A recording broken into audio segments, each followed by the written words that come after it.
every thought you'll have when you've been ghosted. I've been ghosted a fair few times. That's not something I'm proud to admit, but it's something that's pretty much collateral damage in the modern dating world.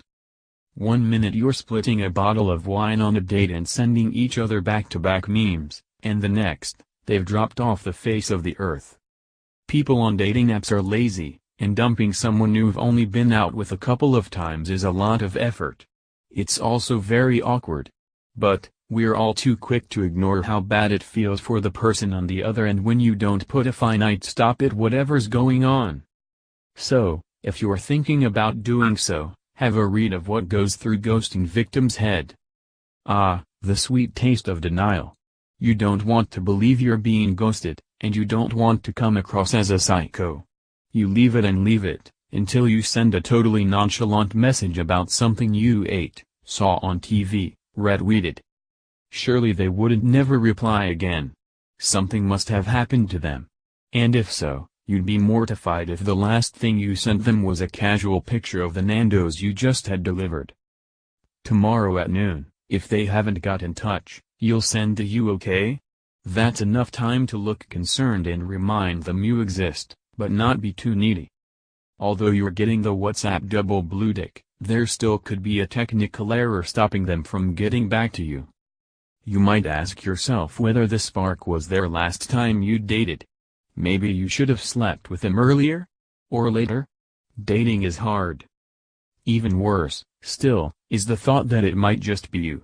Remember, though, that even if you had spinach in your teeth and were rude to the waiter, it's still cowardly of them not to at least say, although please never be rude to waiters. Cowardly is the operative word here.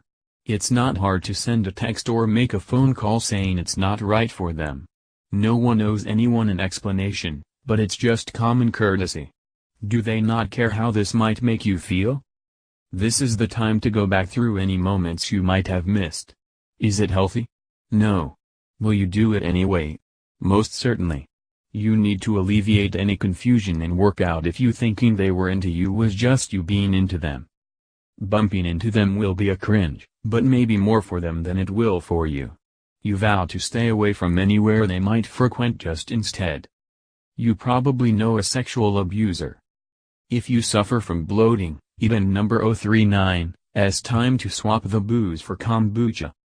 Does the porn you watch say anything about your sexual preferences in real life? Yes, it's a cliché. But it's them missing out on your banter, and once the initial embarrassment and resentment subsides, you'll come to the realization that you aren't actually that bothered about them. Being rejected is never nice, especially when you're not given any warning. However, all you can do is move on, and meet someone who won't be so rude. What's the best way to be dumped? We assess all the different, awful ways to break up or be broken up with. From FK boy to FK man, the new breed.